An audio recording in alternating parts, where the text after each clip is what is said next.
TBGKS నాయకుడు రాజిరెడ్డి గారు మాట్లాడుతూ మా ఐఎన్టీయూసీ యూనియన్ రథసారథి minimum wages advisory board chairman గౌరవ జనక్ ప్రసాద్ గారిపై లేనిపోని ఆరోపణలు చేయడం జరిగింది.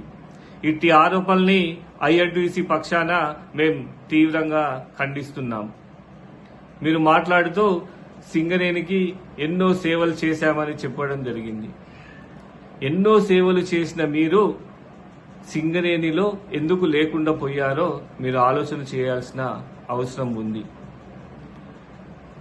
2015లో అప్పటి బీజేపీ ప్రభుత్వం లోక్సభలో ఎంఎండీఆర్ బిల్లు ప్రవేశపెట్టగా మీ కవితక్క సారథ్యంలోని 14 మంది ఎంపీలు ఆ బిల్లుకు పూర్తిగా మద్దతు పలికి తెలంగాణలో సింగరేణి ఉనికి లేకుండా చేయాలని కుట్ర పన్నింది నిజం కాదా అని కార్మికుల పక్షాన మేము మిమ్మల్ని డిమాండ్ చేస్తున్నాం.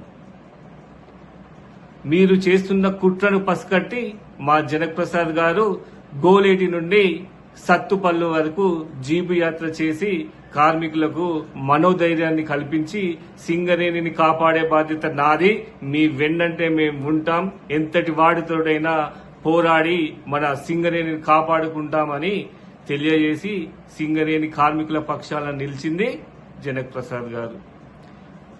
అంతేకాకుండా మీరు సింగరేణి కార్మికులకు ఎంతో చేశామని చెప్పుకుంటున్న మీరు 2023 తెలంగాణ సార్వత్రిక ఎన్నికల్లో కోల్ బెల్ట్ ప్రాంతంలో ఒక్కటంటే ఒక్క ఎమ్మెల్యే సీటు కూడా మీరు గెలవలేదంటే అది కూడా మీ పుణ్యమే అని మీ బీఆర్ఎస్ పార్టీ చెప్పింది.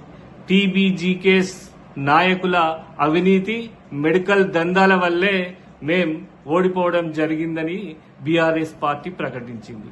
అంటే మీ ఘనత ఏ పార్టీదో మీరు గ్రహించాలని మీకు గుర్తు చేయడం జరుగుతుంది.